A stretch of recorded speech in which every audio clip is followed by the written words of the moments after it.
Welcome to Ezayola Online English.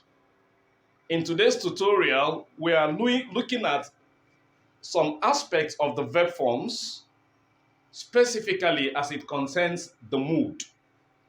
And when we mention the mood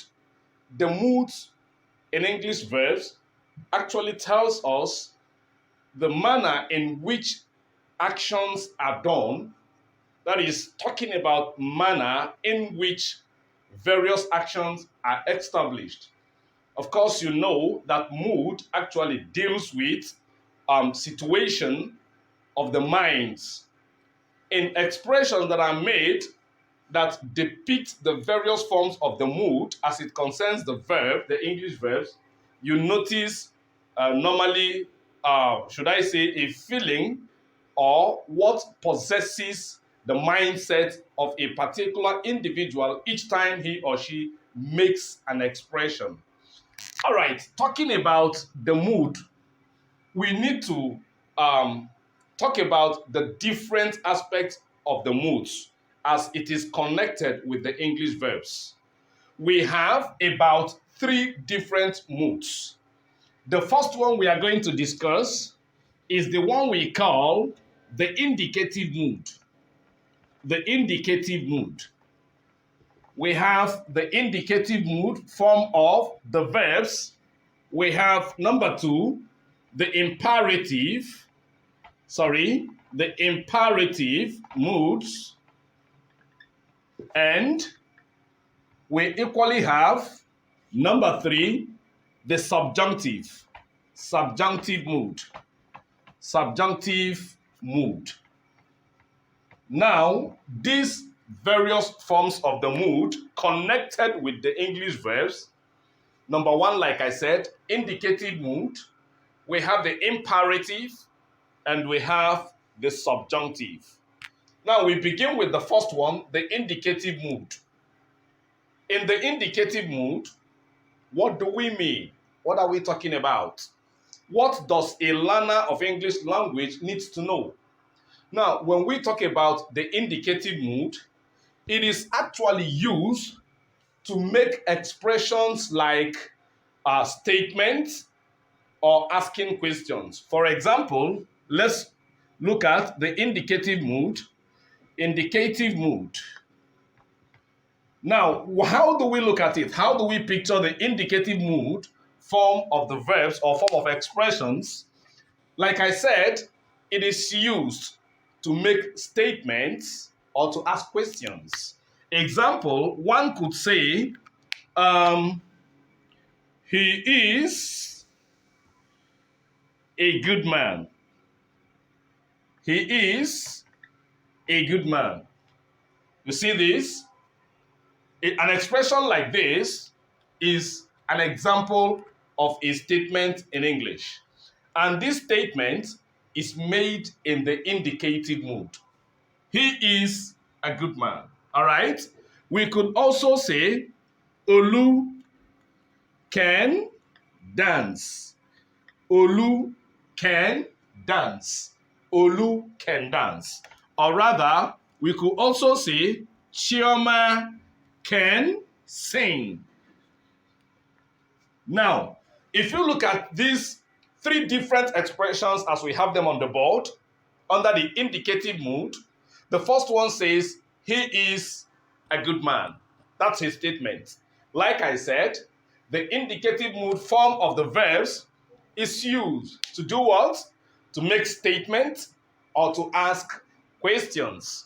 All right, we have he is a good man to be the first thing here. That's his statement. Number 2 says, Olu can dance. Olu can dance. Of course, this is a statement as well. And the next one says, Chioma can sing. That's a statement as well. Now, we said they can be used, or they are rather used, for making of statements, or better still, asking of questions. The indicative mood, remember. Now, if we have an expression such as, he is a good man, do we notice that it is very possible to change the order in the arrangement of these words the individual words that came together and form this statement, we can decide to rearrange them, and then it becomes a question. How do we do that? When we say he is a good man. Now, changing the order of the expression, that is the pattern of the arrangement, to make it become a question, it is possible to say, is he a good man? A good man? Can you see this? Here it says, he is a good man. This is a statement. And here it becomes, is he a good man? At this point, we are now asking questions. The same thing is applicable here. Olu can dance. We could also say, can Olu dance? Can Olu dance? And normally when there is a question in English language, you enclose it at the end of the day with what we call question mark, because we are now asking question, and normally when you ask question, you expect to get an answer from whoever that you may be referring to. So here, Olu can dance. The second one, that's the question form, that's a statement. The question form says, can Olu dance? You are now expecting an answer. You are asking a question, expecting a response from someone else. The next one, the final one, Chioma can sing. That's a statement. Remember, we use it, the indicative mood expressions, we use them to do what? To make statements or to ask questions. So the last one says, Chioma can sing. That's a statement, of course. Now, how do we change the order in the arrangement of the expression or the words to have a question? It becomes, can Chioma sing? Can Chioma sing? We still have our question mark. Now, look at what we have on the board. He is a good man. A statement, of course. And that's under indicative mood. Now, the question form of it, we have the same words. 1, 2, 3, 4, 5. 5 words that have been blended together, orderly arranged to have a pattern of sentence like this, which is what? Which is a statement under the indicative mood.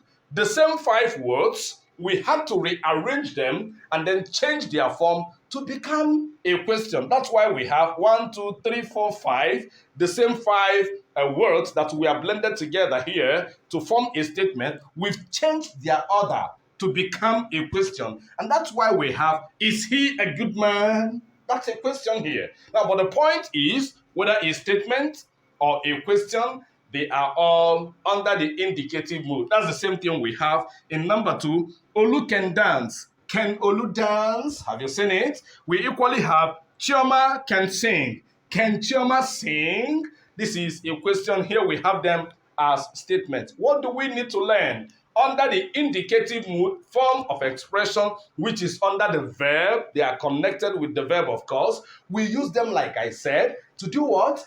To make statements or ask questions. I hope someone out there understands what we are talking about. We move over to the second one, having talked about the indicative mood. Let us look at the imperative mood. In the imperative mood, what do we have? Or what should we learn under the imperative mood? Imperative mood. Now, in the imperative mood, now it is an expression pattern that is used to give command or to make requests. Now, listen to that. In the imperative mood form of expression, in English language or English topics, we need to understand that the imperative mood is used to do what? To give command or to make request. Example, we could say something like, get out of here. Get out of here. Now look at this. This expression is a kind of command made in the imperative mood. Someone coming to say, get out of here. That means that the situation is not funny at all. That's a command the person has expressed. And he expects you to do what? To get out of that place immediately. Probably if you look at him or her, you notice that the mood is, to some extent, that of violence. The person is not smiling, and that's why it is a kind of command. And if you look at the expression, we've enclosed it with what we call apostrophe. All right, no, sorry, exclamation mark. Sorry, that's exclamation mark, okay, to show you that it is a command. The person's mood is, somehow you need to listen to him or her and discover the situation and adhere to the instruction. Get out of here. Now, the next one, we could say, number 2, we could say, stop that. Stop that. Stop that. Now, look at this. Stop that. Now, when you make this kind of expression, it is a command. That's what you need to know. And not only that, it is under the imperative mood. Remember, I told you, in the imperative mood form of the expressions, we use it to do what?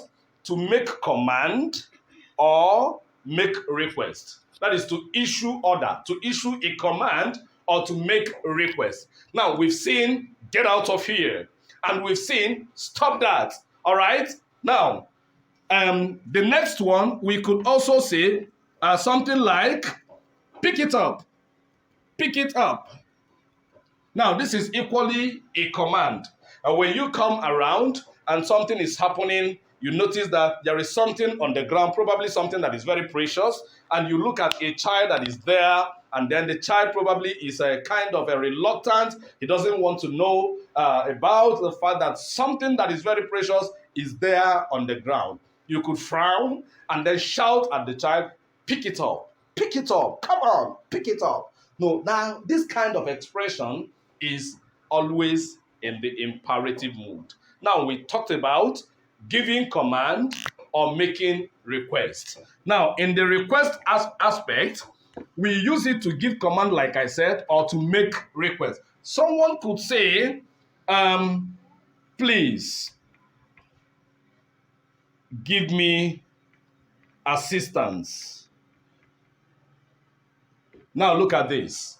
Please give me assistance. All right?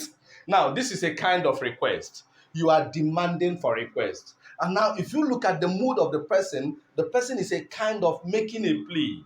Please give me assistance if you won't mind. That's a request. And normally expressions of this manner are all under imperative mood, not just the commands. The commands and the requests are all embodied under the imperative mood. Someone could also say,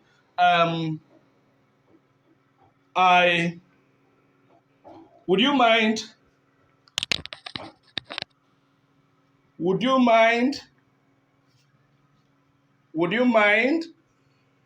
assisting me,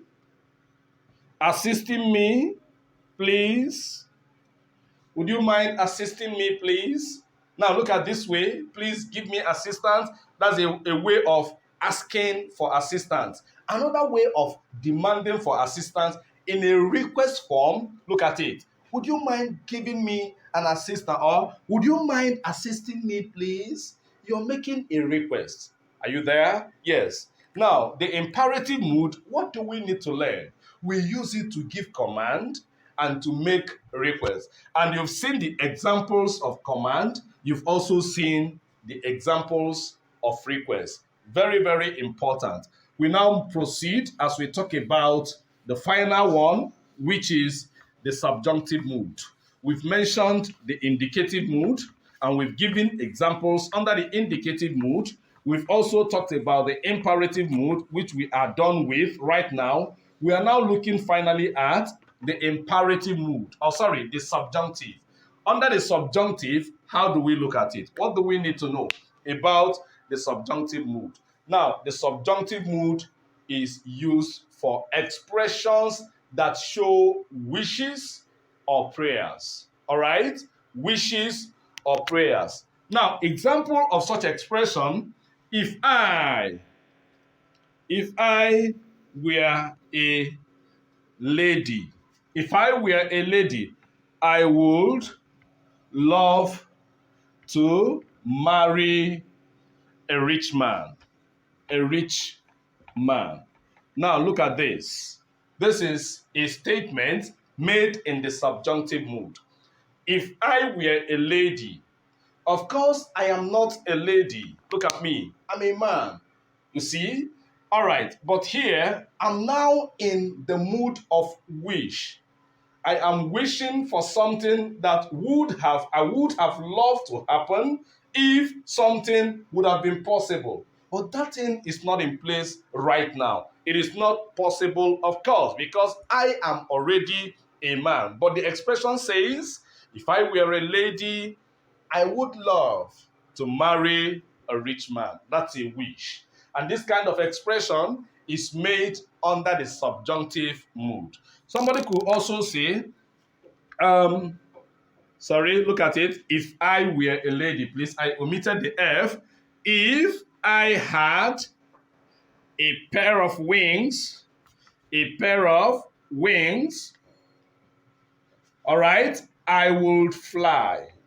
I would fly. Have you seen it?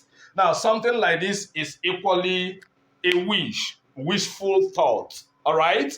To some extent, you could see it as an imagination, imagining myself having a pair of wings. How I wish. Maybe I see a situation, of a traffic jam, and then it is so catastrophic that a movement becomes so difficult at a point in time. Right at that moment, I begin to wish how I wish I have a pair of wings. At this, devastating situation, what will I do? I will just fly. Now, if you make such expression, that is a wish, wishful thought, and it is under subjunctive mood in English language. I said we use it for wishful thought or even prayers. Now, when I say something like, I pray it rains, it rains tonight. I pray it rains tonight. This is a prayer. I pray it rains tonight. Now, apart from the wishes, we equally have the aspects that has to do or that are connected with prayers. All right? Now, expressions that are made in this aspect are prayers, and they are all under subjunctive moods. We need to understand this. The mood, I said, we have the indicative mood. Oh, there are forms of the verbs actually. There are forms of the verbs, and then we have the first one, the indicative mood, the imperative mood, and the subjunctive mood. Very, very important.